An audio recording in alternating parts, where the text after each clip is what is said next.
I'm Natasha Kirchuk, and this is Middle East Now. Israel has just marked the first anniversary of Hamas's violent rampage through southern Israel on October 7th, killing over 1,200 people and taking hostage more than 250. Well, today, on the 368th day of the Israel-Hamas war, 97 of those hostages still remain in captivity. And their families are becoming more and more desperate as negotiations for a hostage release and ceasefire deal remain at a standstill. Well, after weeks of silence, Hebrew-language media reports that Hamas leader Yahya Sinwar has renewed his contact with Qatar, but doesn't seem to have softened any of his positions on the deal. That allegation, however, is now being denied by Israeli officials. Meanwhile, in what appears to be a U-turn, several leading rabbis of Israel's right-wing religious Zionist community are now calling on the government to take any action necessary to free the Israeli hostages. Well, joining us now from Tel Aviv is our correspondent, Joe Brown. Joe, tell us about this appeal being made to the government on behalf of the religious parties within the coalition. Yeah, so last July, multiple rabbis, a couple of ultra-Orthodox rabbis wrote a letter urging for urging against a ceasefire deal. They said that any deal that will take the Israeli troops out of Gaza and that will bring Palestinian prisoners back into Israel will endanger the Israeli national security. But now they seem to have gone against that, as 13 leading rabbis, including some settler rabbi leaders, have said that they believe that a hostage deal is necessary. They say that the mitzvah of life is important to the Jewish people, and they are urging the politicians to perhaps think again about whether they want to get a deal or not. Some of these rabbis are very close to members of the Israeli government and members of the coalition, such as Bezalel Smotrich, who has frequently said that any deal will mean that he will leave the government. Will he change his mind now that these rabbis have said this? It remains to be seen, but one rabbi was notable for not signing it, and that was a rabbi who is close to Itamar Ben-Gvir of the Jewish Power Party. Now, if any of them leave the government, whether a deal is signed or not, if it's just one of religious Zionism's, Smotrich's party, or Jewish Power, which is Ben-Gvir's party, that won't make that won't make any difference to the Israeli government. If they'd have done this a couple of weeks ago, then that could have potentially collapsed the government. But now with Gideon Sa'ar's New Hope party joining, that will mean that there won't be any major changes if they do leave the government. But as of yet, there's no indication as to whether this has influenced them. The hostage families have welcomed this letter, but whether it will make a difference or not, that remains to be seen. All right, Joe Brown joining us from Tel Aviv with that update. We're going to turn now to our guest in the studio. We have our Middle East correspondent Ariel Osran joining us right now. So I think the first question that I have is really about Hamas leader Sinwar and what we know in terms of his whereabouts at this point, what he wants to see happen, given the fact that we're seeing escalating violence right now within Lebanon between Israel and Hezbollah and, of course, Iran. Well, what we know about Sinwar is not a lot. We don't know officially where he is, whether he's still alive. The latest reports are denying the original reports that indicated that Sinwar has reestablished connection with the mediators. The latest reports prior to that were that Sinwar is in contact in pen and paper with the mediators abroad or with Hamas officials in Doha, but now, according to Israeli officials talking to Israeli media, they deny that there is any confirmation as to the current well-being of Sinwar. That would also indicate not really knowing where he is. Now, what was interesting is about a week or two ago, IDF Chief of Staff Herzi Halevi published photos from a situation assessment that they were holding, and in the back there was a picture of Sinwar but with a question mark over him, indicating that Israel is not sure whether he is dead or alive. Now, that could be psychological warfare trying to prompt a mistake, a tactical mistake on the other side that would lead Sinwar to do some acts that would indicate where he is. But at the end of the day, we don't know officially where he is, what he's up to.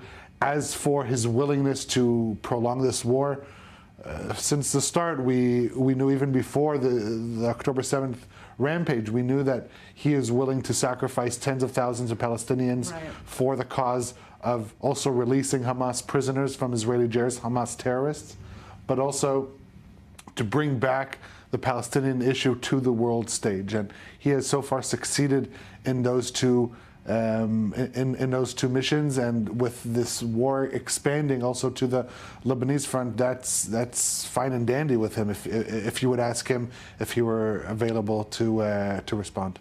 Now, ceasefire proposals have, been based on Israel stopping its military campaign. That is something that, the government has been strongly against. The IDF has indicated very often that that's what needs to happen in this given moment to get the hostages released.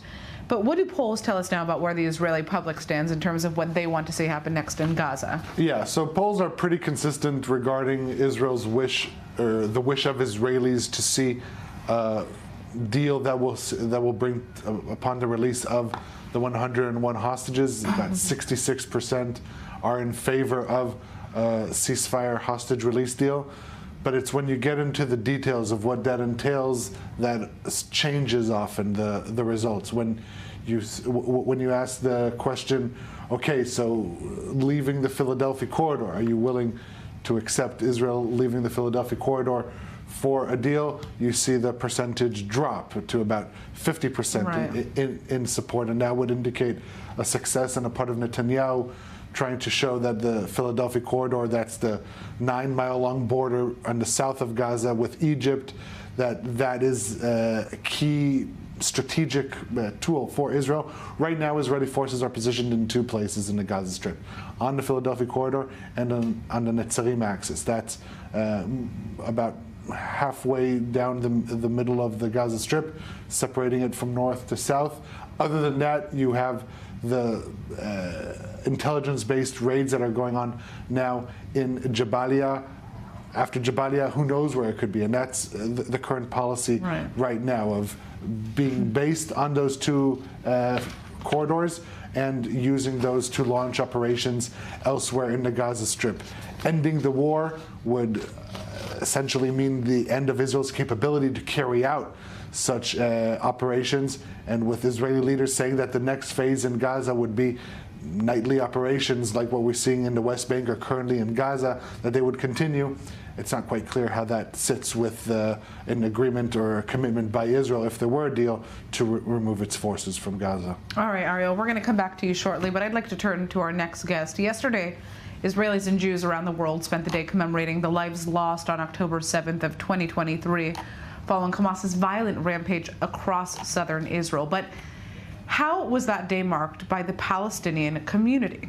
Well, joining us now is Fatah activist Samer Sinijlawi, and I'm interested to hear your take on this. How was October 7th marked in the Palestinian territories yesterday? Is it seen as a day of victory or of mourning? Well, I guess both Israelis and Palestinians, they have a cocktail of feelings, sadness, grief, maybe there is still some kind of a desire for revenge. These cocktail of feelings are prevailing in both societies. I think the 7th of October and the war afterwards have marked something unpleasant in the history of the Israelis and Palestinians, something that shouldn't have happened. We all crossed red lines. We all thought that at a certain moment everything is permissible. We can do whatever we want to the other side. And I think maybe after 1 year we should, both sides, recognize our mistakes. And I think we should, both sides, maybe come to the conclusion that this conflict cannot be solved through violence or war. But what is the narrative on the ground right now, for example, in the Gaza Strip and the West Bank, when it comes to October 7th and whether or not that was a success or a travesty? The average Palestinian, especially in Gaza Strip, feels the pain feels they suffer. People are not living in normal conditions. People are looking for some plastic shades, something to protect them from the coming winter. People are sending their kids kilometers away to come back with 2 liters of water. People are not finding food, so it is a catastrophe. Nobody can celebrate such catastrophe. If there are some people inside the leadership of Hamas who still consider this as a victory, 2.3 million Palestinians in Gaza are paying a price daily for what has happened on the 7th of October. Hamas took 2.3 million Palestinians in a collective suicide operation. And the people are paying the price. People are saying enough. They want to end this. They want to gain back their lives. They want to gain back their normality. And this is the majority of the feeling inside Gaza. Now, we're seeing polls recently show for the first time a slight drop in support for Hamas compared to Fatah. Clearly, there can be no peace while Hamas is still a force in Palestinian society with Israel. Can it be defeated at this point, in your opinion? And is there a plan that Israelis and Palestinians alike will be able to agree upon in terms of implementing for the future of the Gaza Strip? Well, I'll tell you my own opinion. I believe that the majority of Israelis, the majority of Palestinians, would like to find a way out of this conflict. But both societies are confused. They are confused because of what has happened. I go to the Hebrew University. I'm doing my master's degrees there. And when I enter to the university, the 35% of the students are Palestinians, either from East Jerusalem or Arab Israelis from different parts of Israel. And you see both students, they walk inside the university with the necklace with the whole map on their chest. I can differentiate the Israelis from the Palestinians because the Israelis, they have the whole map with the Golan Heights. The Palestinians, they have it without the Golan Heights. Is it really that any side of them have the intention to throw the other side in the sea? Of course not. For a simple reason. They come to the same university. They go to the same classes. And sometimes the professor asks them to do group research and they start working together. So in a way or another, this declaration of the whole map is just, showing the confusion among these youngsters, among these youth people. But deep inside, they are able still during the war, during these very hard days, to be in the same classes, to work together. This is an example that Palestinians and Israelis are capable to coexist. We need leadership that show them a way.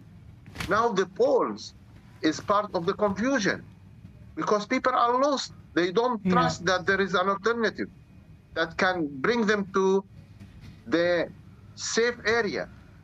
Israelis would like to wake up each morning and feel safe and secure.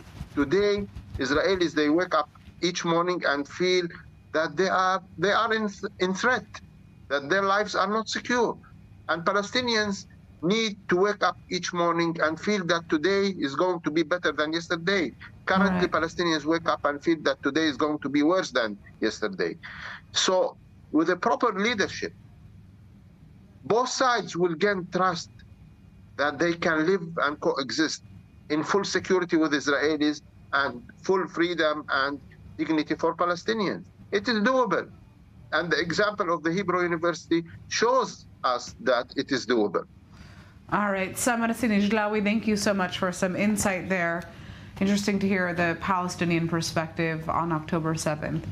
All right, we are turning now to that fateful day. If there is any word that could describe the state of Israel in the morning of October 7th, it was surprise. Well, the most devastating and horrific attack in Israel's history played out in southern Israel. It appeared as though the Israeli army was nowhere to be found, at least initially. On that day, the question that most Israelis and Hamas terrorists alike were asking was, where is the army? where, well, our Middle East correspondent Ariel Osran breaks down how this colossal military failure unfolded that day, what enabled it to happen, and what can be done to avoid such an attack from happening in the future. Take a look. Over here, there was a dead body of the kid that ran from this house. He came outside, so they shoot him, and they killed him. Itai Shabi, a logistical worker at Kibbutz Be'eri's printing house, makes daily visits to his home that was burned down by Hamas terrorists on October 7th. Despite the horrific atrocities that took place around him, the 42-year-old says it still feels like the safest place in Israel. We live in the center because we cannot live here, but I'm working in the Dfus. And every morning that I come here, I feel more safe, more protected. Here I can relax. I don't know why. It's home. Itai shows us what is left of his home and returns to those first hours of terror, which began at 6:29 a.m. with a massive barrage of rockets from the Gaza Strip. It started with a lot of noise. Boom, boom, boom, boom. A lot of noise. That's something that we not used to hear. For Itai, his wife, and twin 4-year-olds, going to the safe room or mamad is common practice when there are rockets. But this time was different. They soon began to hear gunshots outside and shouting in Arabic. I looked outside and I saw a lot of terrorists. And it was 7 o'clock in the morning. I didn't know what to do. On the local WhatsApp group, the scope of what was going on elsewhere in the kibbutz quickly emerges. You read the text message from the other people in the neighborhood. They are here, they killed him, they took her. And you feel that, okay, the world is ending right now. Everybody asks, where is the IDF? Where is the IDF? For the next few hours, that's the question everyone was asking.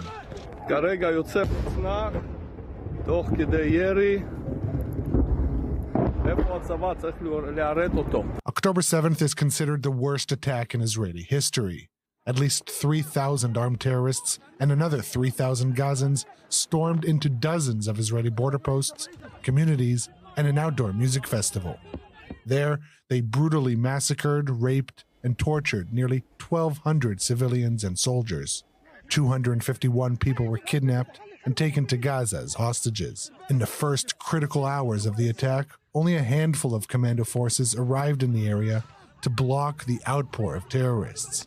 But they were quickly overwhelmed. Even the Hamas terrorists were surprised.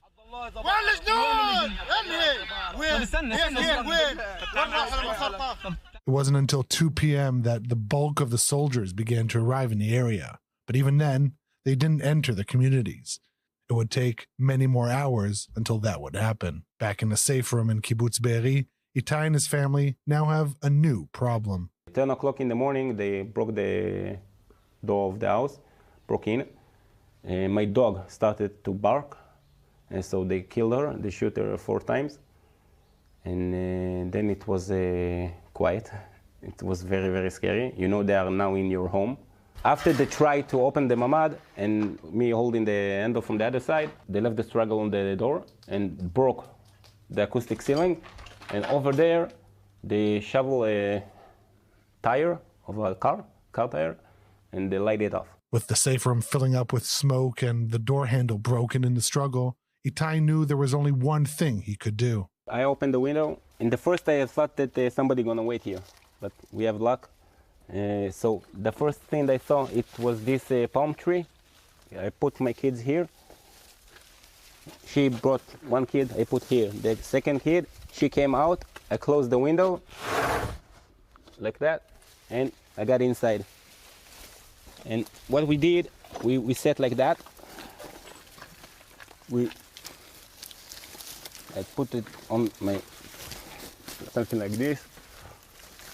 And this is how we sat 5 hours. You, your wife, and your 2 twin children? Yeah. 4 years old? 4 years old. A boy and a girl. I think 3-4 minutes after, they walk here on this aisle. They walk there, they go there, and they started to steal stuff from my house. The walkways around them were soon swarming with dozens of terrorists who set up a command center in the next house over. I remember all the time my leg of my son always go here, and always they came back, brought it inside, afraid that they will see his leg. After 5 hours, with the terrorists no longer in sight, Itai and his family muster up the courage to move from the palm tree. Over there in this house, I saw all the terrorists here. I saw them on the roof. They didn't look at me. I started to go there. I called my wife, and we started to run there. After a few seconds, they started to shoot us. After making it out of the neighborhood, Itai and his family make it to a nearby woods, where they hide for another 5 hours under a pile of branches.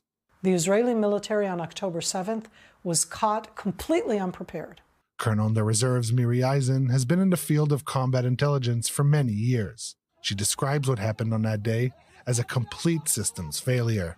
On October 7th at 6:30 a.m., a terror army did a joint attack. That's the military term.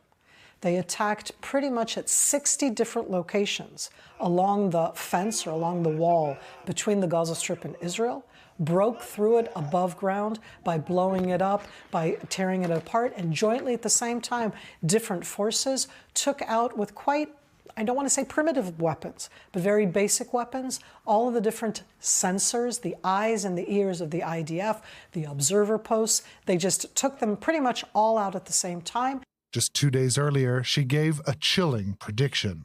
On October 5th, I think at 7 p.m., in the I-24 news studio, and the panel was about 50 years to the 1973 Yom Kippur War. And Ellie asked me the first question. She said, Miri, could the failure of October 6, 1973 happen again? Ariel, she asked me this on October 5th, 2023. And I looked at Ellie and I said to her, there can always be a similar war. There's never going to be the exact same one. So in that sense, I would say the answer, as I'm always complicated, a certain yes, but in a very different way. You were off by a day. Ariel, I did not know what was going to happen on October 7th. But you asked, how could this failure happen? There's an aspect inside basic intelligence which is called unthinkability, and the other aspect is blindness. When you have all of the information, but you don't actually see it there. And all the information was there. Months before Hamas's rampage, the IDF Signal Intelligence Unit 8200 intercepted a Hamas manual outlining their plan to the T, including the atrocities. But that too was disregarded in the higher levels. When you read that manual, you go, yeah, they don't really mean it. That's how I read it. Meaning you look at something and you say, that's in their dreams. They don't really mean it. I could not think that they would plan atrocities. The terror plans of Hamas were known and discounted. That's the worst part. But the terror plans of Hezbollah to do an October 7th type attack is something that the IDF was preparing for many years. That's part of the equation of the failure. The complete breakdown on October 7th, Eisen says, was the result of groupthink mentality that Hamas was deterred, over-reliance on technology, opting for a so-called small and smart army, disregarding valuable intelligence, and incompetence in the field amid the chaos. The failure of October 7th is at every single level. The heroism is at the personal level. Go up from the personal level and you're going to find a whole slew of failures. Much of the criticism was aimed at the IDF's top generals, who were absent in the field, many unaware of the scope of what was going on, just an hour's drive from IDF headquarters in Tel Aviv. The biggest success of Hamas on October 7th is the chaos they managed to generate. The only ones trained to deal with such attacks, Eisen explains, are special forces, but they were vastly outnumbered. I say very sadly, I've been to some of those funerals. Most of those special forces were killed along the way to get to the point where they needed to get to. So then you ask, so where's the rest of the military? And there was no blueprint for the rest of the military on what you do when terrorists take over and stay inside a location. Back in the woods of Be'eri, Itai sees on the other side of the kibbutz fence a jeep flashing its lights at him. At first, he thought Hamas terrorists finally found them. After a few minutes, I started to hear blah, blah, blah, blah, blah, blah, blah. And I didn't sure what I'm hearing, which language. So I got out again, I got here, I think here. I got here, I say here. I got listening, started to listen again, and then I was sure that I'm hearing Hebrew. So I yelled, Chayal. He answered, who is that? Mize. I told him, Mishpacha Israelit, I'm Israeli family, I'm with 2 kids. I was very excited. Only at 8 p.m., 14 hours after it all began, Itai saw the first IDF soldier from Israeli Special Forces. He came from the Chochova, he came, stand here. His name was Shavit. First of all, he started to say, calm down, we are here, we're gonna rescue you, you're okay, everything will be okay, calm down. And that's what really calmed me down. The troops then took Itai and his family to the entrance of the kibbutz. It was now 10 p.m. When we got outside, you can see, I think, 500 soldiers, armed, all of them outside of the kibbutz. And you coming outside, and you just came out from a war that people still killing, and you see a lot of massive soldiers, a lot of power people, massive people that can fight. They have weapon, and all of them outside. And I remember that I went to the first group. I tell them, you need to go there. Come, go, fight. No, the place is not sterile. When they tell you it's not sterile, it's not cleared, who is supposed to clear it if not the soldiers? Exactly. The IDF has so far conducted only a handful of investigations into what happened on that day. The investigation of Be'eri is the only one on the fighting in the border communities. Meanwhile, Itai is left with many unanswered questions. How it's possible that they came to my house, to my bedroom, and nobody was here to fight, to give us the secure for a lot of hours, 14 hours. From 6 in the morning until 8 when I saw them, 14 hours we were alone. All this neighborhood, people got slaughtered, people lose their blood. And nobody was here, nobody came. Israel failed Itai. Failed Itai. And that same Israel has been protecting us from October 8th. That doesn't help Itai. But I'm here from October 8th. And so in your hat as both an Israeli citizen, but also an intelligence colonel, what gives you hope that the IDF won't witness another complete system failure in the next decades to come? That the same people that ran both the IDF and the intelligence, that the younger generation saw these failures, and that's one of the ways that you get past the future ones. The failure absolutely was a failure, but that doesn't show the IDF as the IDF.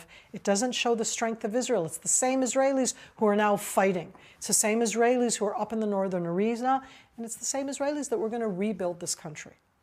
Right now, it is about defeating the military terror capabilities and then rebuilding our strength in ourselves. And we have those capabilities, and we will build them. Just unbelievable. All right, let's turn to the north of Israel. Israel's operations in Lebanon are expanding, with the army pushing forces into the southwest of the country overnight. At the same time, combat in the eastern sector of the border, where the IDF first entered Lebanon, continues at pace, and our correspondent Robert Swift has the details. A fourth IDF division began operating in Lebanon, with Israel expanding its footprint into the southwest of the country. The 146th is the first reserve division to take part in the invasion, and has been responsible for defending the northwest of Israel from Hezbollah attacks for the last 12 months. Prior to the announcement of the deployment, the IDF declared several Israeli communities close to the border to be a closed military zone. On Monday, the Army's Arabic spokesperson warned that the IDF is targeting Hezbollah on the coast, and that Lebanese civilians should avoid the sea and beaches south of the Awali River. Combat in the eastern sector of the Israel-Lebanon border, where Israeli troops have been operating for several days, is ongoing. Israeli jets continue pounding southern Lebanon and Beirut, with the military declaring it had killed an important Hezbollah logistics commander, Sohail Hussein Husseini, and that the successor to Nasrallah, Hashem Safieddin, was likely killed last week in a Beirut airstrike. Despite its losses, Hezbollah is still firing projectiles into Israel, including major barrages in the last 24 hours against Tel Aviv and Haifa. Attacks that the group's deputy leader says Hezbollah can and will continue. I would like to reassure you, our capabilities are fine, and what the enemy said about our capabilities being affected is a delusion. A message that some in his country will not welcome. An estimated 1.2 million Lebanese residents, 20% of the population, have been displaced due to the upscaled violence, with almost 200,000 fleeing into Syria, many of them Syrian refugees who fled war in their homeland in previous years. This just in, the Israeli Prime Minister Netanyahu has confirmed that Israel has eliminated Hashem Safieddin. That would be the top name who is believed to succeed Hassan Nasrallah, the head of Hezbollah, who was taken out in an IDF strike just about 2 weeks ago now. So this is a big update. There were reports, of course, swirling that Safieddin was no longer alive, but now we're receiving confirmation from the Israeli Prime Minister. This also comes following the IDF saying that it destroyed a Hezbollah tunnel that crossed into Israel with no exit point. On that note, I'd like to turn to our correspondent, Zach Anders, who is joining us from northern Israel. Zach, what is the latest in terms of the rocket fire that we've been seeing? There have been some major rocket barrages into Israel today. Yeah, and staying on that point about who's running Hezbollah at the moment, there was a second video recorded speech that was presented by the Deputy Secretary General, Naim Qassem. It's the second time he's spoken since Nasrallah's death in a pre-recorded video. He said, quote, "This is a war about who cries or screams in Arabic. First, we will not cry. We will continue to make sacrifices, inshallah, God willing. We will hear the screams of the Israeli enemy." I apologize. The main thing that we're seeing here is right now continued rocket fire from southern Lebanon into northern Israel, but it's slowed down considerably since this morning's rocket attack.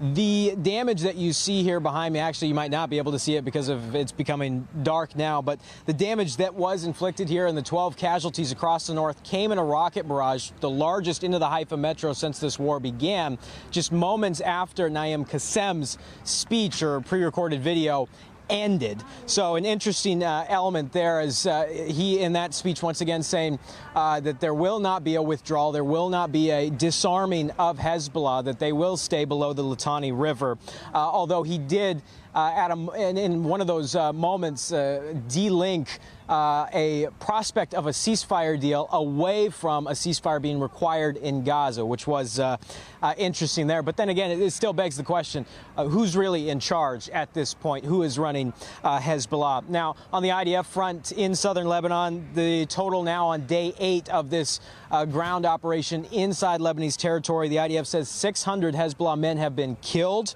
And we were tracking earlier this afternoon scenes of the Israeli flag raised over Marun al-Ras, which the area we've geolocated where the flag was raised. It's just a few hundred meters away from the border itself, on the outskirts of Marun al-Ras, in what's being called the Iran Friendship Park. Picture of Qasem Soleimani was pointing towards Israeli territory. That has since been destroyed based on these images that we've seen, and now the Israeli flag has been planted. Now, I'm interested to hear, Zach, if there are any new home front command guidelines. I saw that there were some directives regarding schools in the Haifa area, which are pretty new and unusual. They are, and the latest that we have, Home Front Command has now added more restrictions for this area, meaning schools will be closed tomorrow, not in the city of Haifa itself, but for these communities just north here in Kiryat Yam. they will be tomorrow, which is one of the furthest we've seen a restriction go here for communities this far south. We've asked around, is that indicative of any specific threat? Right now, we're not hearing that there is a specific threat as to these increased restrictions.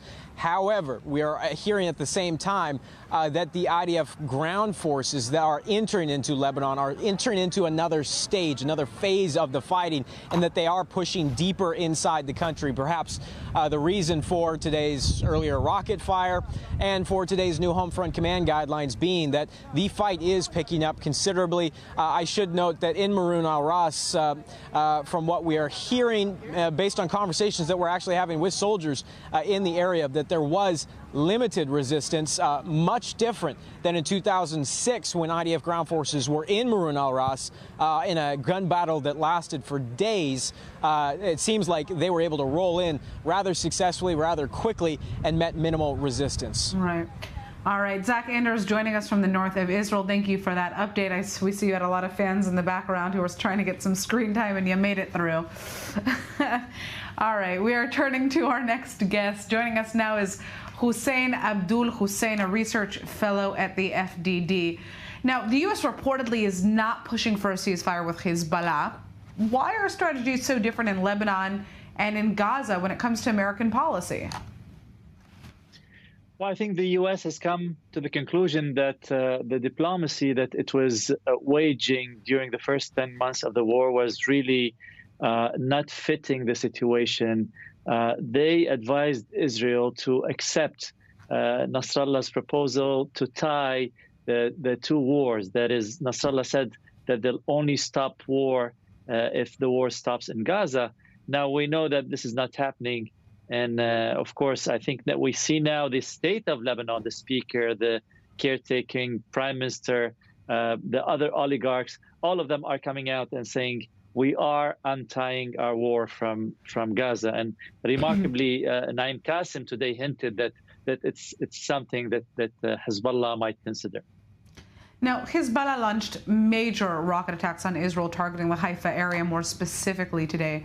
This as reports come out that the terror organization is perhaps regaining their footing after the killing of Hezbollah leader Hassan Nasrallah. Are they back full force, per se? I wouldn't say they are. I think this militia was designed in a way that if you cut one organ, the other organs will keep to function. The fact that these missiles are still being hit does not mean that the chain of command is in charge or that the infrastructure is all of it there. Many of these rockets are just isolated, sometimes even connected to a phone signal, a cell phone signal. So I think everyone in Israel and in Lebanon too think that Hezbollah has been weakened significantly. Now, how much will it last? How many more rockets and missiles it will throw on northern Israel or the rest of Israel? No one knows, but everyone knows that the trend line shows that it's going down. Now, international media is constantly pushing out articles insinuating that Israel is essentially indiscriminately bombing areas in Beirut, health facilities as an example. What is the reality on the ground in Lebanon right now? Well, I think the reality is totally different. If you compare this war to 2006, for example, the Beirut International Airport is still open as we speak. In 2006, the airport was shut down on day one. So the whole Israel strategy is different. Israel has taken out the top 20 to 25 commanders of Hezbollah, including Nasrallah and his successor and many of his deputies. So this is a totally different war than in 2006. And Israel is doing now whatever it didn't do back then, whether in taking out the Hezbollah commanders or in not going after airport, shutting down airport or shutting down the Beirut port. So all these ports of entry are still open as we speak while Israel is pounding Hezbollah only. All right, I'd like to thank you so much for joining us. Very interesting to hear your insight. We are turning to Iran now. Iran's foreign minister is warning Israel not to test Tehran's resolve as the Islamic Republic braces for an Israeli retaliation against last week's massive missile barrage on Israel. Meanwhile, overnight, explosions in Isfahan are raising speculation in Iran that Israel may have launched an attack on Iran's nuclear and missile infrastructure, a move that Israel's former Prime Minister Naftali Bennett has been pushing for. Our Middle East correspondent Ariel Osran has the details. A series of mysterious explosions rocked central Iran late Monday night. Iran's Islamic Revolutionary Guards denied reports of an Israeli airstrike in the city of Isfahan, home to several military and nuclear facilities. The explosions were caused due to a luminous object flying in the air and the testing of a new defense system, they said. Iran is notorious for its mysterious explosions, with the latest ones coming amid heightened tensions over an expected Israeli retaliation for last week's barrage of 181 ballistic missiles. We recommend the Zionist regime not to test the resolve of the Islamic Republic. Any attack on the infrastructure's facilities of the Islamic Republic will definitely face a stronger response. Former Israeli Prime Minister Naftali Bennett urged Israeli leaders to strike the nuclear facilities of Iran, which he described as exposed and vulnerable.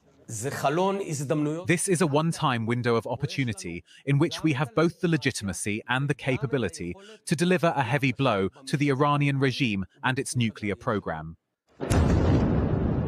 Meanwhile, with Israel escalating its strikes against Iran's strongest proxy, Hezbollah, speculation is rising regarding the fate of the IRGC Quds Force commander, Ismail Qaani, who was last seen in Beirut on Friday. His deputy, Iraj Masjidi, said Qaani is in good health and continuing his work after missing another public speaking event in Tehran. Qaani is believed to have been in Beirut's southern suburb alongside senior Hezbollah official and potential successor to Hassan Nasrallah, Hashem Safiuddin, during an Israeli airstrike last week. Hezbollah is an organization without a head. Nasrallah was eliminated. His replacement was also probably eliminated. There is no one to make decisions, no one to act, and the fire array that Hezbollah built over the years, a huge Iranian investment, has been significantly degraded. As for Qaani, he was not the intended target of the strike, but his demise would mark another heavy blow to Iran. Now, when 1,200 people were murdered on October 7th, it was mainly volunteers who were tasked with going to the scenes of the massacres and collecting their bodies. The ZAKA search and rescue organization was on the front lines at Black Saturday, and their goal was to honor the victims and ensure as many people as possible received a proper burial. Our Nicole Tzedek spoke to the volunteers who responded as they reflect on the scenes of the attack 1 year later.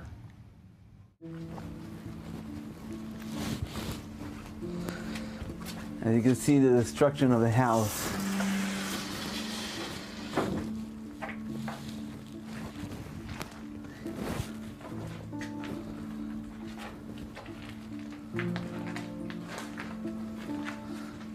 As you can see, the house was on flames. There's 2 floors. Everything was on fire. And coming back a year later and seeing that the building is still standing, the cookies are still here. A year passed. A year has passed, and the crumbs of burnt cookies are left untouched in the oven. Almost everything in Kibbutz Be'eri has been untouched for the past year. The scenes of October 7th still somehow frozen in time. It was horrific, horrific scenes.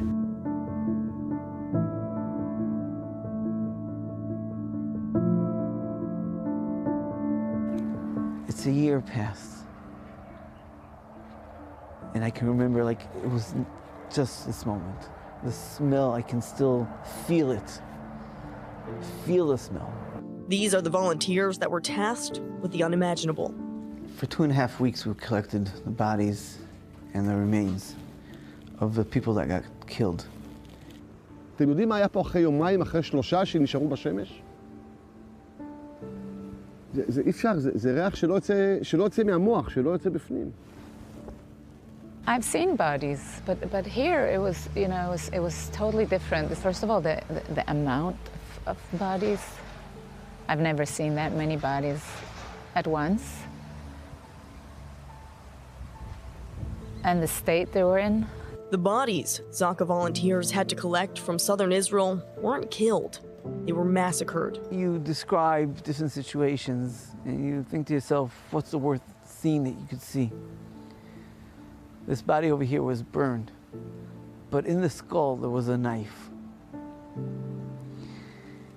And on the back of the skull there was still a piece of a hammer. The middle piece was still connected to the skull.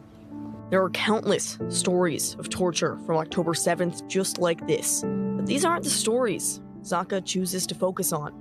This is the house that the family that survived the horrific situation that they went through. As you can see, there's nothing remained. There's nothing. At least that's what ZAKA Deputy Commander Simcha Greenman thought, until the family asked him to return to the ashes before the house was razed. And he says to me, please go back to house number 80. And I say, what is there to do in that house? I know that people survived over there, but there's nothing left from that house. He says to me, we survived, the mezuzot survived. And sure enough, 4 mezuzot survived the fire. And this is what I keep with me all the time, going around the world speaking about civilians giving hope after the disaster that they went through over here. So this is what gives me the hope to continue. Hope is a common message among ZAKA volunteers. For me, being in Be'eri again and seeing this spot is actually a spot of hope. It's a spot that says, you know, Am Israel, we're together, we're one, and we will thrive, we will, you know, survive. ארגון זק"א לקח על עצמו את המשימה של חסד של אמת, של כבוד המת, לטפל במת בכבוד הראוי לו לפי הערכים היהודיים. אנחנו מטפלים גם במוסלמים לפי הערכים המוסלמים. צ'רקסים, כל אחד אנחנו יודעים להגיד לכל אחד מה צריך וכו'. וזה הארגון היחיד בעולם שזה כל מטרתו, במדינה היחידה בעולם, שזה ערך עליון. איזה כבוד להיות במדינה כזו. ואנחנו יודעים להגיד לנו שארגון זק"א מה שהוא עושה בכבוד המת זה הרבה יותר כבוד החי. Which they do every day, war or no war, responding to incidents around the country. We all have to remember that ZAKA is out there every day. All while living with the trauma from that dark Saturday. I will always have the pictures in my head. I will always have the smell in the back of my mind. I will always be, you know, I see the world through October 7th. Images ingrained in her mind for a year. I don't know if closure will ever happen, but I think forgiveness maybe, because we have to forgive ourselves that this happened. You know, people are walking around with a lot of guilt feelings of how did we not see, how did we not know. Despite all the pain, the ZAKA volunteers say they'll continue to respond to any calls for action. Grateful to do so. I really felt privileged that I was allowed to be here and to do this holy job. Reporting in Kibbutz Be'eri, Nicole Zedek for I-24 News. The October 7th attack changed Israel and most Israelis forever. The ensuing war, the fight to bring the hostages home, and the worry about the future has further deepened the sense that there was a reality before October 7th and a completely different one afterwards. But how has the past year impacted one of the most well-known international cities in the country, the city of Tel Aviv? Did the war burst the bubble? Well, our senior correspondent Bianca Zanini has the story. The city of Tel Aviv, known for its secular, international, and open-minded communities, home to artists, high-tech crowds, capitalists, and idealists, to left-wingers, activists, and party people. But on the morning of October 7th, Hamas's attack on Israel changed the reality of the country, and the Tel Avivian bubble burst, with sirens blaring through the streets and direct hits on homes, putting a new, different kind of fear into the hearts of the residents, bringing the city straight into the reality of the rest of the Middle East and of a devastating war. In the weeks and months immediately after October 7th, the country was in shock. Restaurants and shops closed, so did some schools and kindergartens. About 350,000 reservists were mobilized, impacting the workforce and the economy. People stayed indoors. The tourist industry collapsed overnight, and crops went unharvested as thousands of foreign workers, including Palestinians, left. But as the months passed and the number of incoming rockets decreased overall, a semblance of normalcy began to return to many places in Israel, especially to Tel Aviv. It's really kind of a cognitive dissonance because you see, I live my life just like usual, just like before the war. Like, it's afternoon, I'm going to the beach, everything is beautiful, and at the same time, when I'm talking to my Tel Avivian friends, there's a crack that happened that cannot be restored. Like, we lost our hope for the future.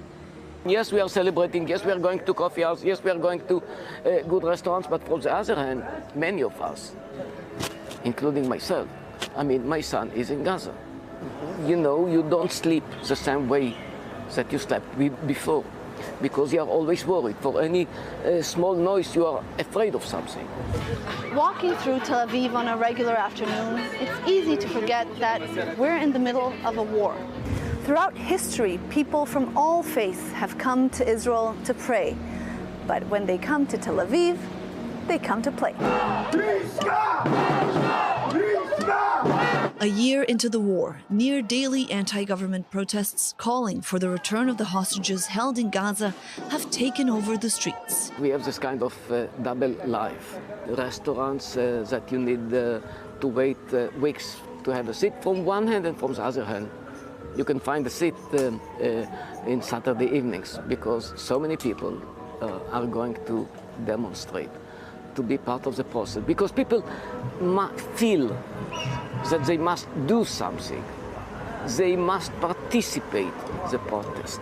After the war, I start engage more in the political situation, and I understand both sides much more deeply. And just my heart expanded to more variety of pain. We want to live, everybody, I think. So Tel Aviv is still party and people go out, but you see in the eyes of everybody it's not the same. It's not the same. Many Tel Avivians have found their own ways of incorporating the new reality of the war into their daily lives. Some have become politically active, participating in weekly protests. Others paint political messages on the walls of the city or use fashion to garner awareness for the plight of their loved ones.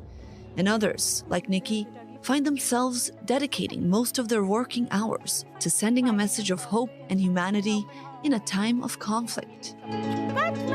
Since the war began, Nikki has crocheted more than 1,000 yellow ribbons and giving them to dogs all over the city. I just look for people who are like, you know, don't look busy or anything, and I go up to them and I ask them if they would like a yellow ribbon for their dog, and that I make them and that I give them out for free, and it's just a gift for their dog. The pin has become a symbol of solidarity with the hostages still being held in Gaza. Well, it's kind of become all-consuming. In the beginning, I would do it like on my own time. I was like, oh, when I feel like I have time or I want to sit and like, you know, if I was anxiously watching the news, and I would be like crocheting as that was happening, and then it became people were reaching out to me and wanting them. Nikki's project started garnering attention. Now she's working full-time with a small group of volunteers to reach the demand coming in from all over the world. I bought out all of the yellow yarn of this kind in this country, and as fast as we can and as many as we can make, we will make. Nikki is also gathering stories of dogs impacted by the war to make a book. Whether it's, you know, an Oket's dog that was a hero, or a dog that fell, or a dog that survived his family on October 7th, or whether it's a dog that was rescued from in Gaza and brought to Israel for care, or whether it's the dogs of our hostages that are waiting, you know, they're waiting for their someone to come home. And through the eyes of the dogs, the crowd that I can reach is much bigger. Nikki hopes to reach the hearts of people who would not necessarily be open to hearing stories from Israelis. People are more reluctant to read the story when they hear, oh, it's an Israeli story or an Israeli telling a story. They tend to put up walls and be like, okay, I'm not sure I want to read that Zionist whatever. But people are a lot more willing to read a story about a dog. Nikki says it's her way of spreading humanity and joy in a moment of tragedy and division. On the face of it, nothing has changed. Tel Aviv remains the same. And yet, everything has changed. That is it for now from Middle East Now. I'm Natasha Kirchuk, and thanks for joining us. Don't go anywhere, because coming up next is The Rundown. And after that, we'll have continued coverage of the latest updates in the region, here in Israel, and in regards to the ongoing Israel-Hamas war. I'm Natasha Kirchuk. Thanks for joining us. We'll see you next time.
Shalom and welcome to Jewish World Weekly. I'm Khaled Ben David, and each week we're going to bring you the latest from the Jewish world, from politics to religion, entertainment to the latest trends, and everything in between. Join me each week as we explore the global Jewish diaspora. Don't miss Jewish World Weekly only on I-24 News. Want to stay on top of the news no matter where you are? Introducing I-24 News' brand new news website. On our website, you'll find all the latest articles, interviews, and live broadcasts. Everything you need to know right at your fingertips, whenever you want it. So what are you waiting for? Download the I-24 News app today.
As Israeli forces push on in South Lebanon, Hezbollah rains a barrage of rockets on Haifa. We'll have the latest.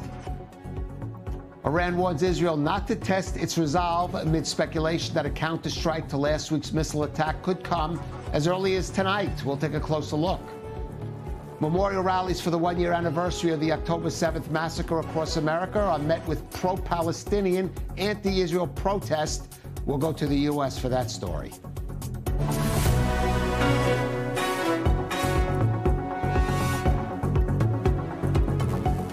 This is the rundown on I-24 News. I'm Khaled Ben-David.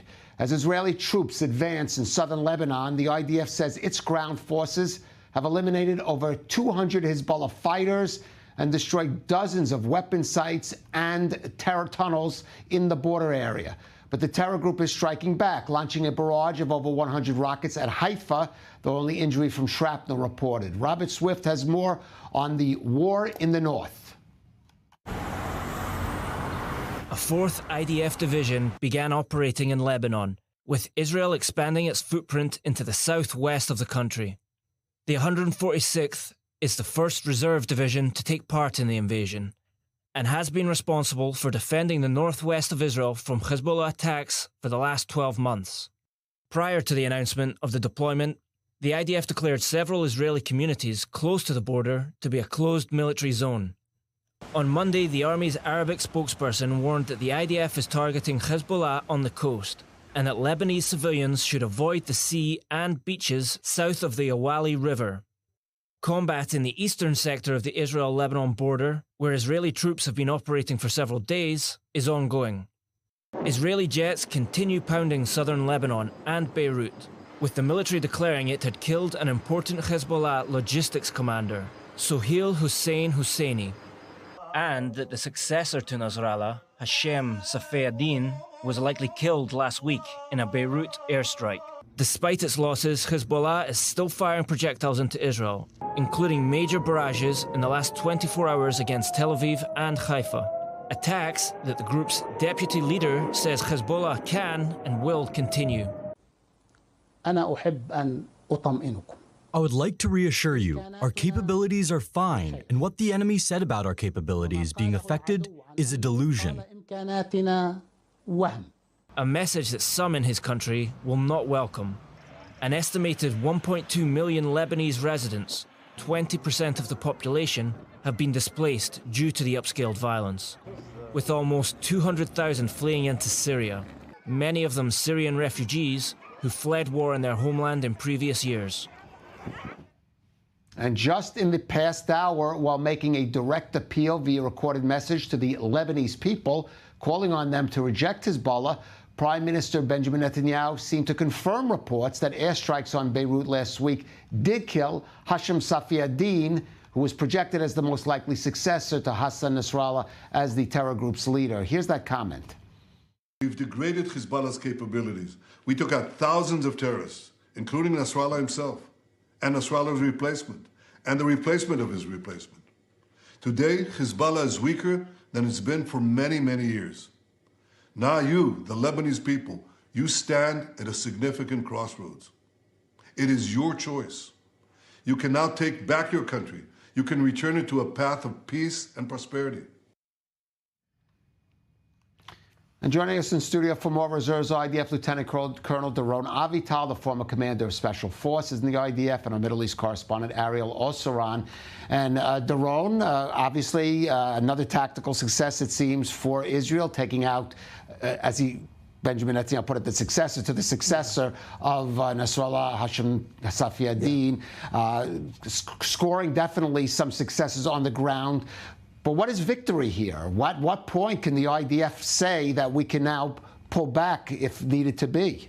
No, first of all, the army and the government defined the objective of the war in Lebanon. This would mean the return safely of all the citizens of the north. Well, let me rephrase that. What would be the condition? What would be the conditions inside southern Lebanon, or Lebanon, that would make that possible? Exactly. For sure, a security zone, a buffer zone, the 1701, the Litani River, completely demilitarized, would be a sort of a very concrete objective that we want to achieve, and undermining the forces of Hezbollah as we did until now in terms of weapon ricochet in the Lebanese ZAKA, and of course the Dahya, those attacks, really eliminating the leadership of Hezbollah. So Hezbollah right now is a relatively weak organization, but the point, of course, is this buffer zone that we want to maintain, we want to force, and the question, how do we force it?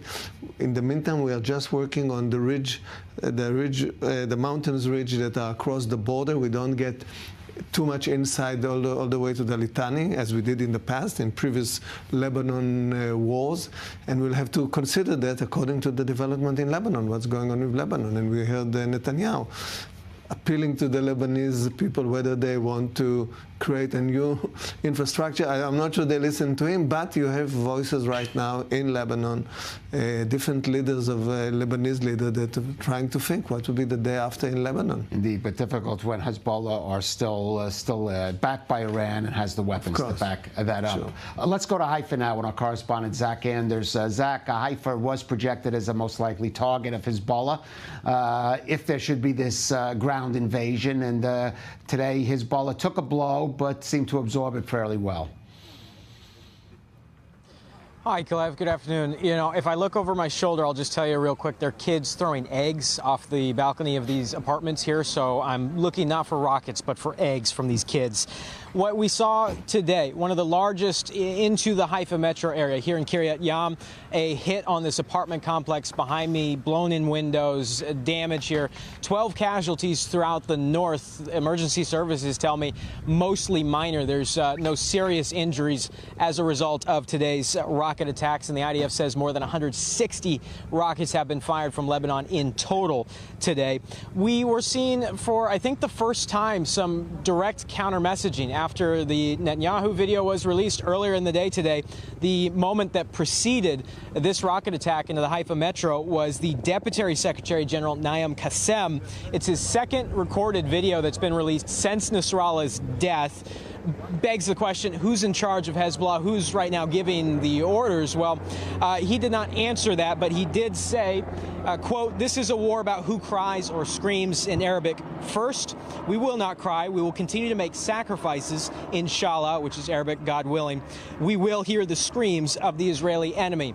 Said no ceasefire on the table. They will not, Hezbollah will not disarm, and they will continue to provide fierce resistance in southern Lebanon to IDF ground forces. Again, is he the one in charge? Is he the one giving the orders? At this point, it's anybody's guess as to what is truly the command structure that remains of this terror organization.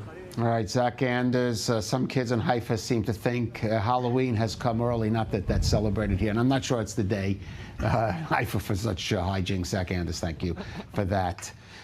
Getting back to the combat in southern Lebanon, in terms of what we heard earlier from Doron about making sure conditions are ripe for Israelis to come back, part of that issue, of course, is the presence of these tunnels, the concern and fear that residents have had over the years about these terror tunnels Hezbollah was digging underneath the border, and apparently IDF for locating a major one just now. Yeah, putting aside the threat in the Krayot, specifically regarding the tunnels, and that is the reason why Israeli citizens were evacuated in the first place and why they haven't returned yet, because this ground invasion threat by Hezbollah to carry out an October 7th-like attack, that still remains. And an illustration to that is made public this evening by the IDF, sharing an underground tunnel that was discovered in the area of Mirwachin, that's really in the central part of the border between Israel and Lebanon, right across the community of Zar'it in the Upper Galilee. This tunnel went 10 meters underground up until the border with Israel. It did not cross into the border, and this was discovered several months ago, the IDF said, in their operations. And this is another indication as to how, since the start of the war, Israeli forces have been operating in Lebanon beneath the radar. Now we're getting a glimpse as to their achievements. So this tunnel was dismantled, the IDF saying that this is the only tunnel known to cross into Israeli territory.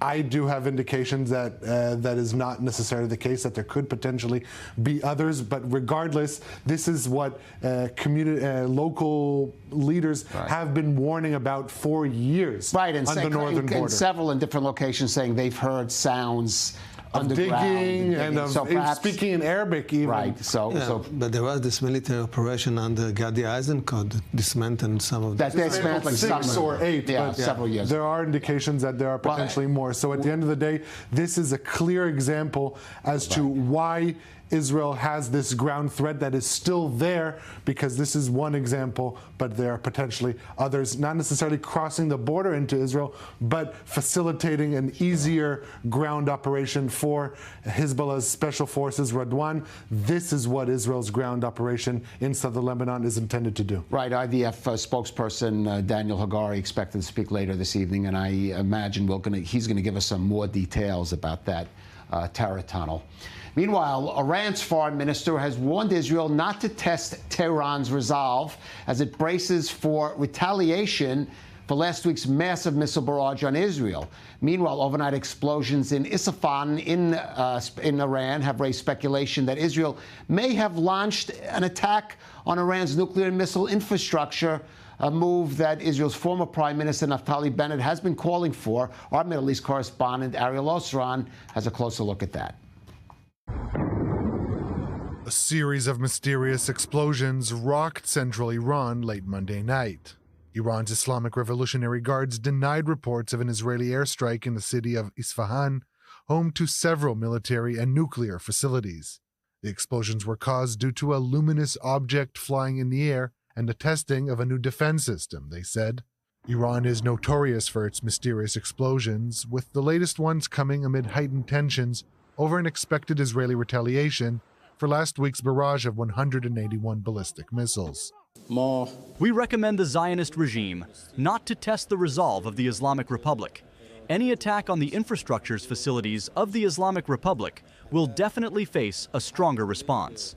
Former Israeli Prime Minister Naftali Bennett urged Israeli leaders to strike the nuclear facilities of Iran, which he described as exposed and vulnerable.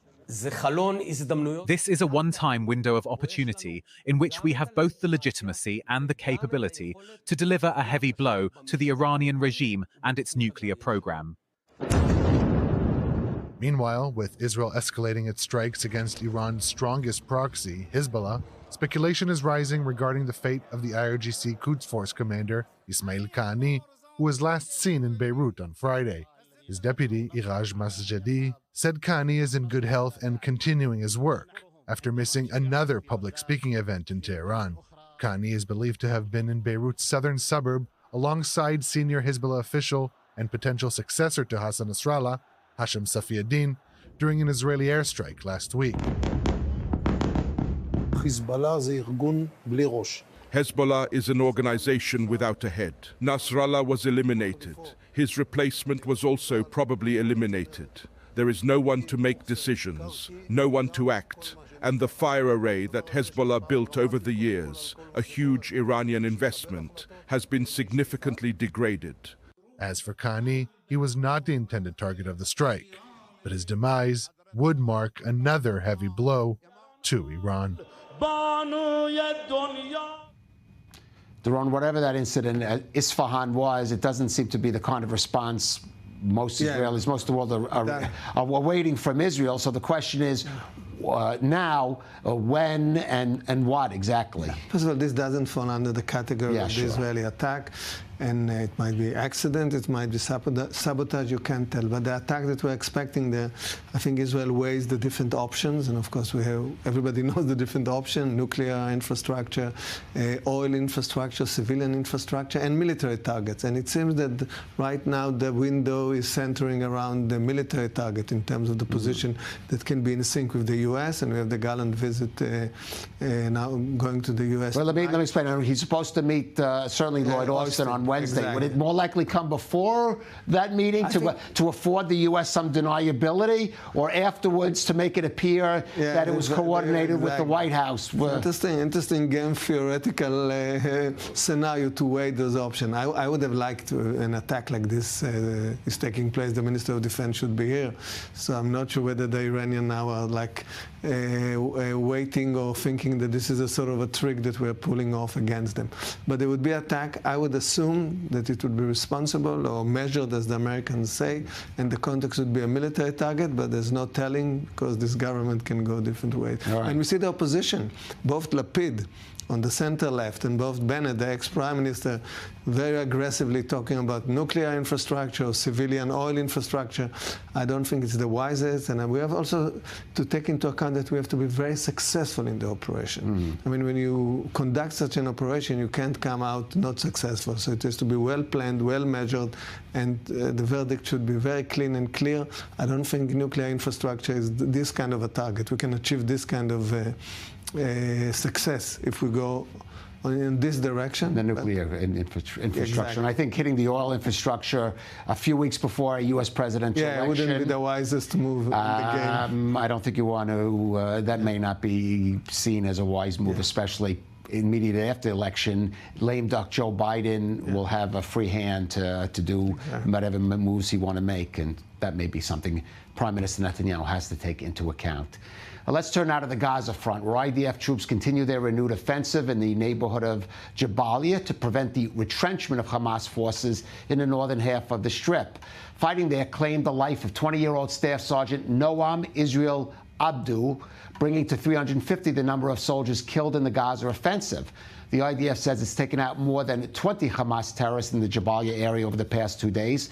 But questions remain over the fate of the #1 Hamas terrorist, of course, Yahya Sinwar. And Ariel, is Yahya Sinwar alive or dead? There seems to be some disputing reports coming out of Qatar initially, and now today Israel. Right. So initially there were reports the past couple of days that after weeks of being incommunicado, Sinwar, the leader of Hamas, has reestablished his contact with in Qatar. Now, that's how Saudi media reported it.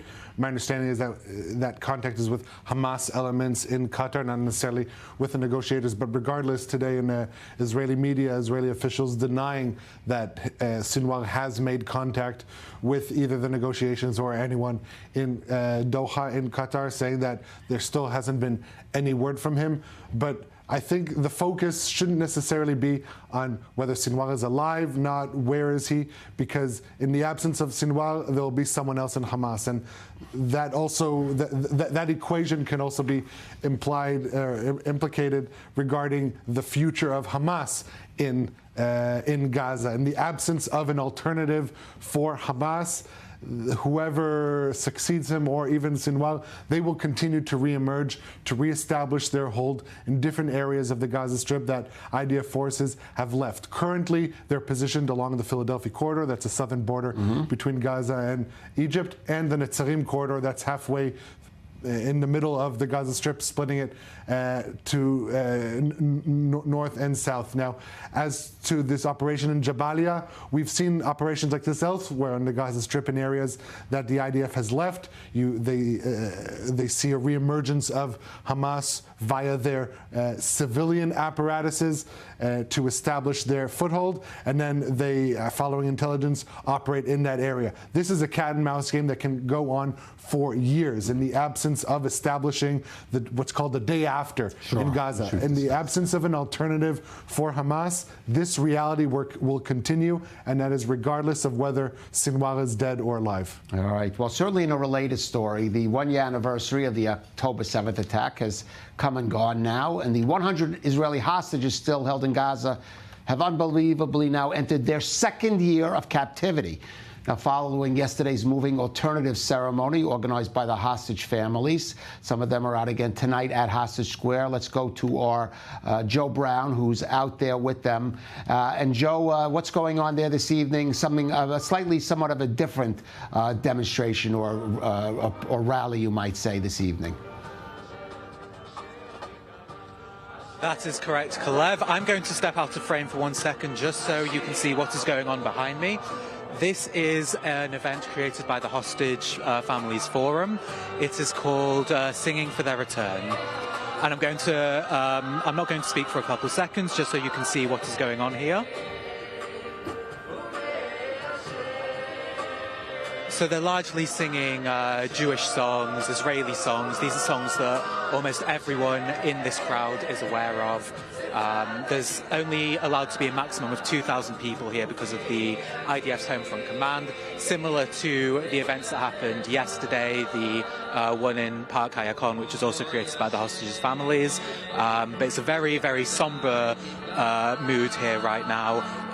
There isn't any sign at the moment that there will be a ceasefire deal or any kind of hostage deal anytime soon. Prime Minister Benjamin Netanyahu will convene the Security Cabinet in the IDF headquarters, the Kiryat, about 100 feet away from here. So it's quite a contrast here. It's a lot more somber, and just over there the Prime Minister will be discussing not only potentially a hostage deal, but also what's going on with Lebanon and what's going on with Iran. And a lot of people feel that the hostages have largely been put to one side.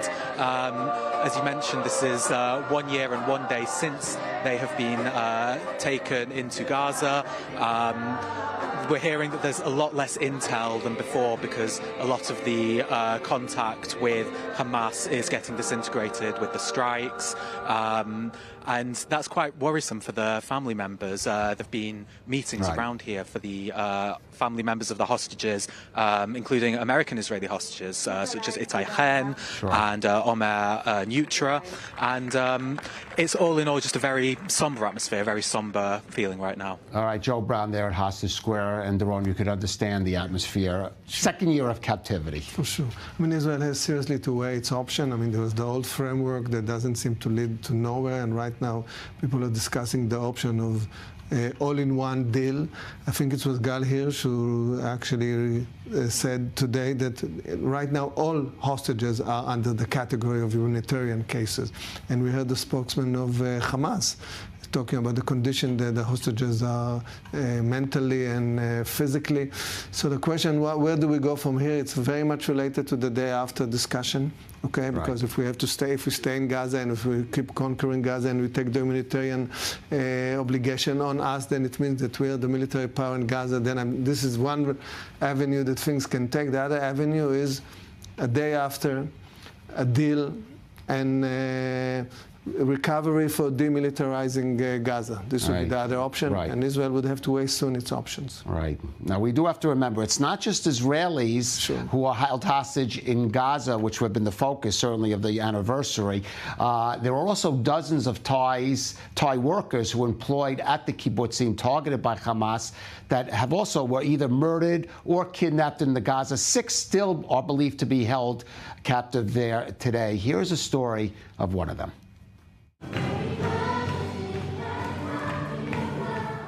Far from the Middle Eastern conflict, a church in northeastern Thailand fills with prayers to mark the anniversary of the October 7th Hamas massacre. Every week, the Siyun family pray for Wachara, one of the 6 Thai hostages held by Hamas in Gaza for over 1 year. We can only pray to God. Asking people doesn't give us answers, and even the village chief or headman cannot confirm anything. We have nothing but our prayers to God. Wachara Siyun and his younger brother went to Israel in 2020 to help clear family debt and support their father's medical expenses. Together, they sent money back home regularly, but now, with Wachara's capture, financial strain has taken its toll. Wachara's brother has since returned to Thailand, leaving the family to rely on income from farming and rubber tapping. I recall what my son said to me. He told me, "Mother, as long as I'm not dead, you don't have to worry. I will provide everything for you." That was how he encouraged me. He also said, "The debt I haven't paid off, I will do my best to repay. I won't let myself struggle, and I won't let my parents suffer, as long as I have the strength." So I remember these words, and whenever I see his picture, I cry. Meanwhile, their father's health has worsened. If you ask how I feel so heavy. I've been to the hospital 2 to 3 times because of my son being taken. My blood pressure was high and I had to be admitted to the hospital a few times. I can't stop thinking about it. Since the incident in Israel until today, I still think about my son all the time. Despite the hardship, there was one relief. In July 2024, part of the $90,000 compensation from the Israeli government allowed the family to clear their debt and purchase the land where Chara had promised his mother. Still, Wiwaro's pain remains. I wish for this brutal war to end. I'm just an ordinary Thai person caught in these terrible events. Everyone has suffered enough, and I have suffered enough too, waiting for my son. For over a year now, I've been waiting, and I still haven't heard anything about how my son is doing. Her strength now comes from her granddaughter, 9-year-old Irada, who also lost her mother earlier this year.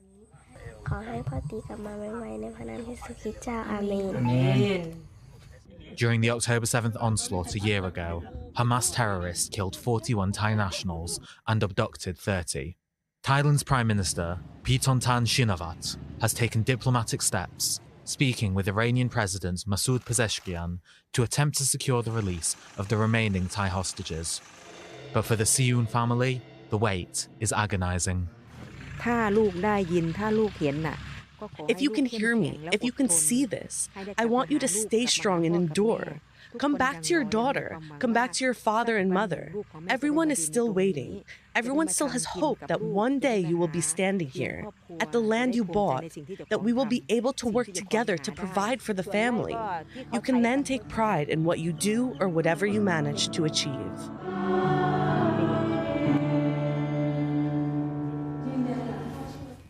An important reminder, we should not forget any of the hostages who, or those still missing, potentially being held there in the Gaza Strip. We are going out now for a brief break. I'm going to ask Doron Avital and Ariel Osseron to stay with us. A reminder, we are expecting sometime in the next half hour scheduled to hear the latest briefing by IDF spokesperson Daniel Hagari. Stay with us. We'll be back with more of the rundown in just a few minutes.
למה זה קרה לאהובים שלנו, ליקרים לנו מכל?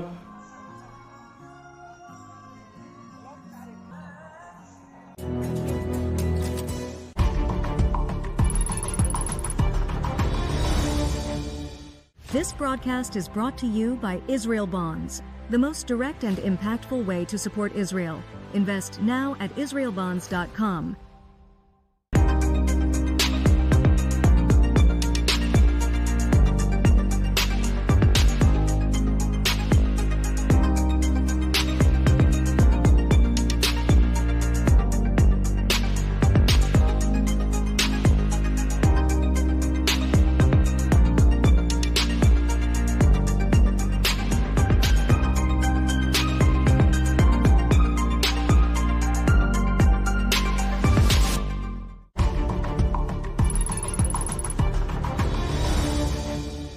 This broadcast is brought to you by Israel Bonds, the most direct and impactful way to support Israel. Invest now at israelbonds.com. Want to stay on top of the news no matter where you are? Introducing I-24 News' brand new news website. On our website, you'll find all the latest articles, interviews, and live broadcasts. Everything you need to know right at your fingertips, whenever you want it. So what are you waiting for? Download the I-24 News app today.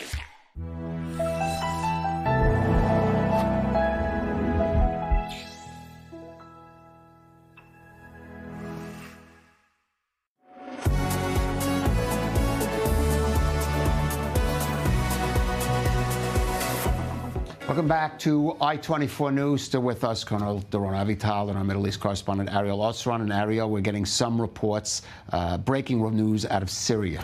Yes, Syrian media reporting of the sounds of explosions near, or actually inside the capital Damascus, with air defenses reportedly activated to respond to what they claim is an Israeli airstrike on the Syrian capital. Now, Syrian opposition media is indicating that this is a potential targeted elimination in the Syrian capital. It wouldn't be the first that Israel has conducted since the start of the war, but obviously this is still initial information.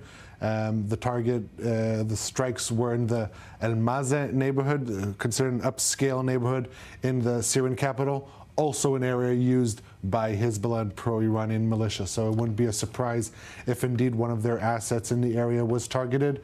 Again, we don't have that much more information regarding these reports. These are initial reports, and any new information that we have. But here it's not far from the Iranian embassy. We attacked before, you remember? Of course, and that spurred the April attack, so there could be something, there could be a lot connected here. We'll just have to see as more information comes out. Let's move now to the U.S. As seen by the demonstrations and emotions roused on yesterday's one-year anniversary of October 7th, the Israeli-Arab conflict has become the most contested foreign policy issue of the 2024 U.S. presidential election, and one that could prove crucially important in a nearly deadlocked race where every vote in a key swing state may count. Now, both the Republican and Democratic candidates marked the October 7th anniversary, with Donald Trump paying a visit to the New York City gravesite of the former head of the Chabad Hasidic group, the Lubavitch Rebbe Menachem Mendel Schneerson. He then flew down to Florida for a fundraiser with major Jewish supporter Miriam Edelson. Meanwhile, Vice President Kamala Harris and Second Gentleman Doug Emhoff held a tree planting ceremony in Washington. Here's some of what they both had to say.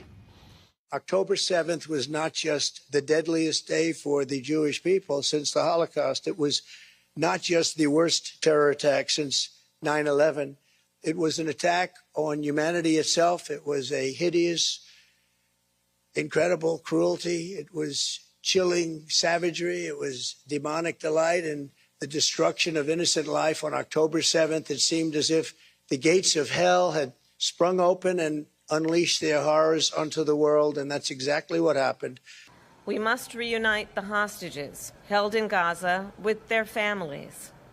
And I will never stop fighting for the release of all the hostages, including the American citizens, living and deceased. For more, let's go to our senior U.S. correspondent, Mike Wagenheim in Washington. And, Mike, you'd expect the candidates to make some, certainly nod to the October 7th anniversary, but I think the degree of which they did highlights just how much the Israeli operation in Gaza and in general now the dimensions the Israeli-Arab conflict have taken have become such a key issue, I'd say the key foreign policy issue now in the presidential race. You know, it was interesting, Kalev, reading all of the statements from American officials as they were coming through and noting the differences in the language, in the semantics, in the wording, in the tone from President Biden to Vice President Harris to Secretary of Defense Lloyd Austin, and noting exactly where they put their particular points of emphasis, because there were some stark differences, even though, you know, it's little words here and there. They're stark in their political tone when you read President Biden's Biden saying that it was Hamas that unleashed the conflict. You know, people want to point the fingers at Israel for their particular response. You didn't see that in Biden's note yesterday. It was very much laying the blame at the hands and the feet of Hamas. And then you read something from Secretary of Defense Lloyd Austin, where he talked as much about what he deemed to be the pain and suffering in Gaza as he did about the victims of October 7th, and saying, you know, America mourns for the likes of the Palestinian Americans, and noted them by name that have been killed in the war since Hamas unleashed it. Vice President Harris tried to kind of play it down the middle, and noting that there needs to be progress toward a two-state solution and equal rights for Israelis and Palestinians, while still noting that she at least asserts that she will have Israel's back now and in the future. So certainly notable reading between the lines in those various statements. And then on the other side of the aisle, you've got Donald Trump, took two stops for his October 7th commemorations, both in Queens and down in Miami, as you noted, and still with President Trump noting that, you know, he will have Israel's back, but also noting on a particular radio interview he expects Israel and the American Jewry to have his back as well. Yeah, Mike, it's certainly not a surprise that former President Trump would be spending October 7th in the company, for example, of his major Jewish supporters, such as Mary Matelson. I think it's very striking that he chose to visit this date, to visit the gravesite of the Lubavitcher Rebbe, a figure who was not really well known to the sort of certainly the general U.S. public, and maybe even certainly not representative, perhaps, of the general Jewish public. That was certainly an interesting choice. Yeah, but this is an important constituency for him. And it's notable, especially, that it takes place in New York, which he's been hyper-focused on, even though election analysts say it's really going to make very little difference in the presidential race. But he keeps bringing up New York time and time and time again, and trying to plug away at the vote there, especially with the Jewish vote, almost seemingly to prove a point, if nothing else. But don't forget, on the eve of his election victory in 2016, where was his daughter, Ivana Trump, rather? She was at the Rebbe's graveside and made it known publicly that this was crucial to her in order to try to seal victory, to have the blessings of the Rebbe, to have that spirit within her. This is important to the family. Was it her daughter that pushed her to make that appearance yesterday? We don't know for sure, but it's notable that it certainly runs in the family that this is an important site to be at, especially in times of uncertainty. And this presidential election is the definition of uncertainty right now. Right, and as you know, certainly Orthodox or ultra-Orthodox Jewish community tends to break with the rest of the general American Jewish public when it comes to voting, for example, more for conservative Republican candidates than it does for Democrat candidates. Mike, stay with us, because beyond, of course, what the candidates and the politicians were doing, the one-year anniversary of October 7th was marked by commemorative ceremonies at many locations across the world, especially in North America. Unfortunately, yesterday also did see many anti-Israel, pro-Palestinian rallies and events across the world, in some cases held in locations to specifically counter or even disrupt memorial events for those killed or taken hostage a year ago. And that was the case, for example, at New York's Columbia University. Now, these join the over 10,000 anti-Semitic incidents recorded in the U.S. since October 7th, according to a new report out this week from the Anti-Defamation League. Let's take a look and listen to some of the scenes from yesterday, for example, at Columbia and in the Arab-American community of Dearborn, Michigan. But I feel like October 7th has woken up the entire globe to the whole cause. I get goosebumps every time I see these Palestinian flags everywhere. I've never seen so many Palestinian flags in my life everywhere. And I get goosebumps, and I get I can't believe it, because now we're finally getting heard after 76 years. I just couldn't come to terms with the idea that a year would have passed. Because ever since that October 7th, we stopped counting life in weeks and months and years, and we started counting life in days and minutes and seconds. that no matter what happens, no matter what they throw at us, no matter what they shout at us, no matter where they try to lock us in or lock us out, we are still here and we are not going anywhere.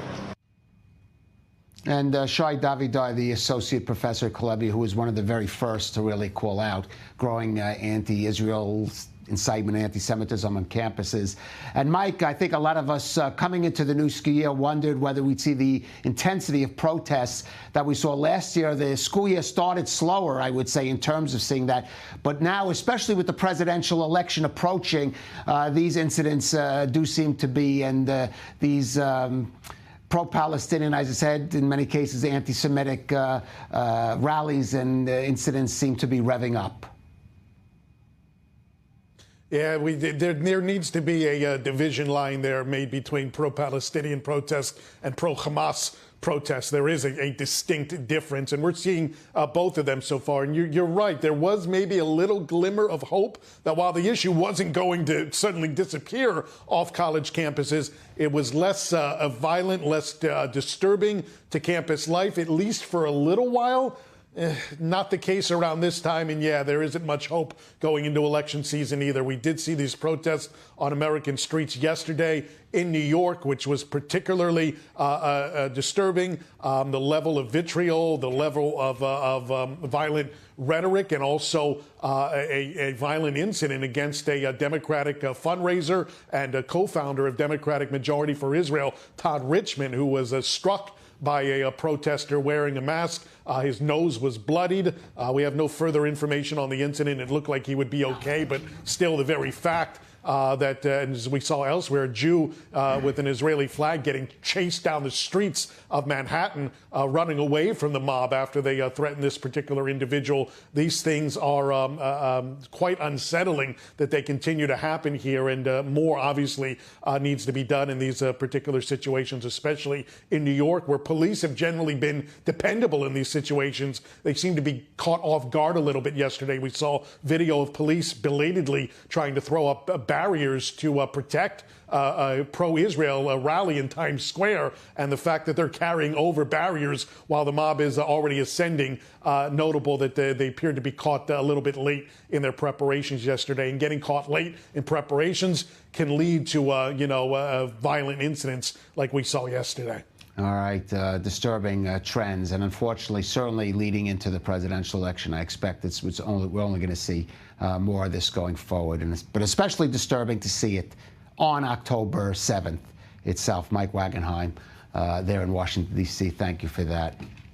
We can comment on this, but first, Ariel, there is some news out of the north, some alerts going on there. Yeah, drone infiltration alerts in the Upper Galilee area, Sde Eliezer.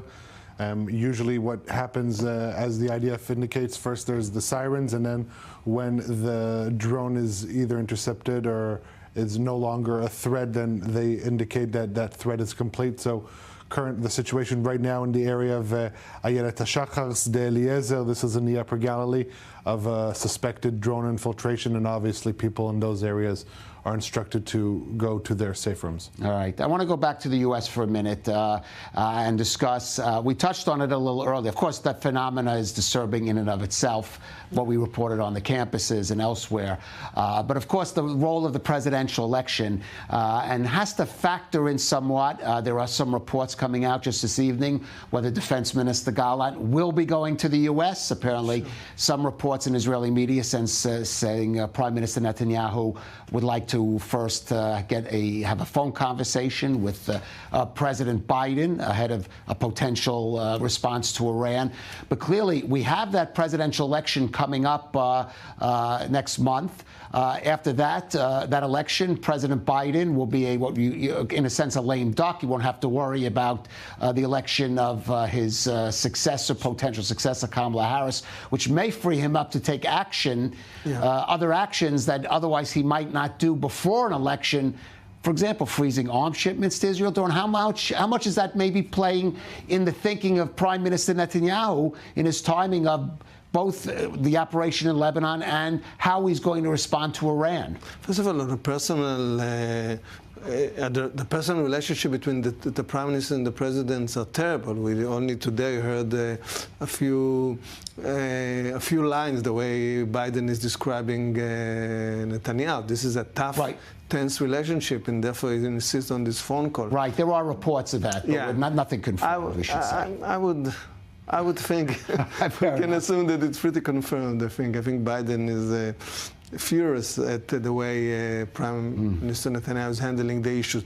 But it's true that on the level of the military echelon, generals to general, Minister of Defense to Minister of Defense, as long as it's gallant, there's a very good cooperation between the two countries. So I think Biden is more in sync with this kind of cooperation that exists between the two countries, between Israel defense systems and agencies and the U.S.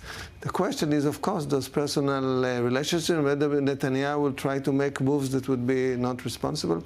I think he would have to feel the weight of the decision that he has to make right now. And I think we had this very interesting remark, I think, from the national advisor today, that he said, well, Israel gained very impressive tactical achievements in the battlefield. Jake Sullivan. October 7th. Exactly, yes. exactly. It was very nice. And they should translate it to strategic decision with an horizon to the future. And I think in both arenas, Gaza and in Lebanon, we have to think like this: effective objectives that we can achieve, strategic horizon that has to be recreated. I hope Netanyahu would play along. All right, we are going to go now to the IDF spokesperson. IDF continues with its ground operations. We are focusing on harming the headquarters and command of this organization and undermining its military capabilities with an emphasis on strategic targets and getting rid of all of the outposts that threaten the people of the north along the border. Today, I can confirm that in our attack in this noon and afternoon, we've managed to annihilate the underground infrastructure of Hezbollah commanders, among them the commanders who are managing the attacks on Israel. They were also responsible for the plan to conquer the Galilee. This is the southern front of Hezbollah. It is made up of 3 units, Badr, Nasser, and Aziz. The dots illustrate here the underground command centers where the commanders of the brigades, battalions, and companies of Hezbollah hid. We managed to target the commander of the Binj Bel area and the commander of their artillery in the region, who were supposed to raid the regions all the way from Dovev to Iftach. In addition, we also eliminated at least 4 commanders in the Hjer region who were supposed to be in charge of the raid in the Ramim Ridge area. Ali Karki, the terrorist whom we killed together with Hassan Nasrallah, they built up their infrastructure and a system of underground command centers from which they commanded the attacks against the north of Israel. The terrorists that we killed yesterday are the terrorists and commanders who were supposed, when the command would be issued, to infiltrate into Israel, into the communities in the north, in order to murder and kidnap Israeli civilians. So far, we can confirm that over 50 terrorists were killed in the attack, out of them 6 senior commanders. This is harming a very difficult morale and command and control damage to Hezbollah. We see it now, and that is in addition to the activity or continued ground operations in Lebanon and on the various infrastructure deployed by Hezbollah. Our forces are identifying and locating dozens of underground assets that do not go into Israel. We are exploring and destroying them. This evening, we also identified a tunnel that is 25 meters long, which crossed in about 10 meters into Israel in the Marwachin region in southern Lebanon into Israeli territory near Zarit. In this documentation, you can see here, one can see our soldiers canvassing the tunnel. They entered the tunnel, they raided it, they neutralized and cleaned it, and the outline, as you can see at the end, was blocked. They didn't have an exit point into Israeli territory. We managed to identify this outline several months ago. We researched it with technological means. The Hezbollah didn't know about that, and now I can confirm that we're also neutralizing it. We are continuing to canvass and scan the region along the entire border, both on our side and also in the villages in Lebanon. We are meticulously scanning the area in order to search for and identify such infrastructure, following rumors that people have heard in recent days about tunnels that cross into Israel. I have to emphasize we do not know of any additional tunnels in addition to the one I just showed you that cross into Israel.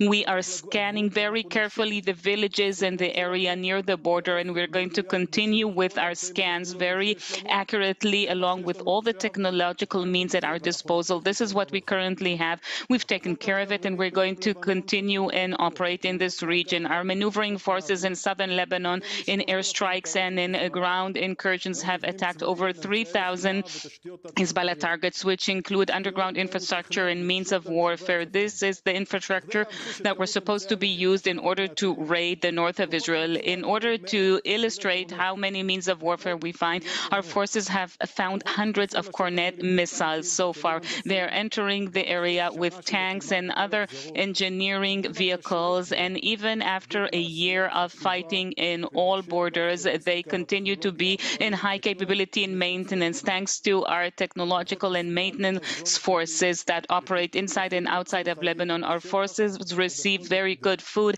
and life-saving medical treatment in the field and wherever necessary. The Air Force is also attacking targets as they are directed by the ground forces. All of these activities are part of our effort to change the security reality in the north so that the people in the north of Israel can return to their homes at a time decided by the government. 110 rockets were launched at Haifa by Hezbollah in 2 salvos, and we managed to intercept most of them except for 2 hits in urban terrain. And because of this civilian responsible behavior, there are only 3 people who are lightly injured. Following that, we held a situation estimate, and we've decided to change the instructions of the Home Front Command. So in the Bay communities in the Krayot, we won't have regular school day tomorrow. You can find the instructions on the website.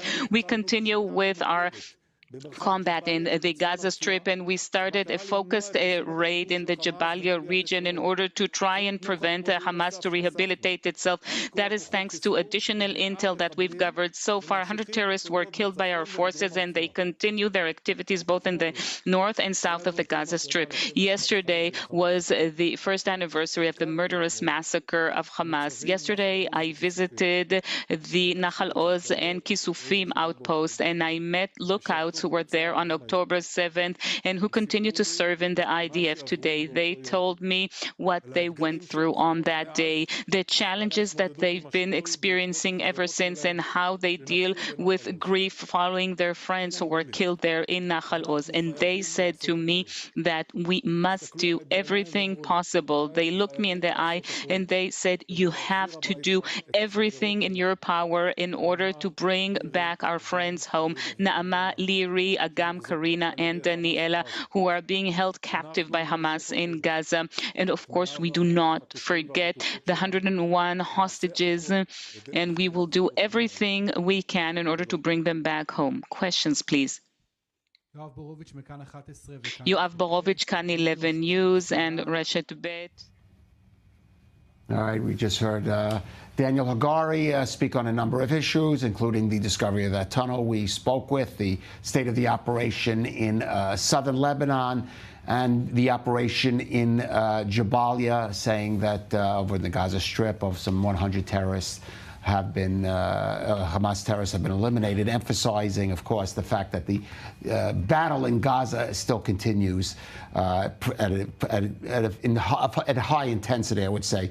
We'll get to Hagari's comments in a minute, but I have first an update on that story about these parent, according to some Syrian opposition media, Israeli airstrike in Damascus. Yeah, Syrian media is still accusing Israel of carrying out this strike in the El Maza neighborhood in the Syrian capital of Damascus, an area located near the Iranian embassy. Multiple buildings were affected from this strike, and Syrian opposition media reports 4 people were killed in the strike. 2 of them are not Syrians. They didn't specify what nationality they were, but this is an indication that perhaps the target, which also Syrian media reports that this was a targeted elimination attempt.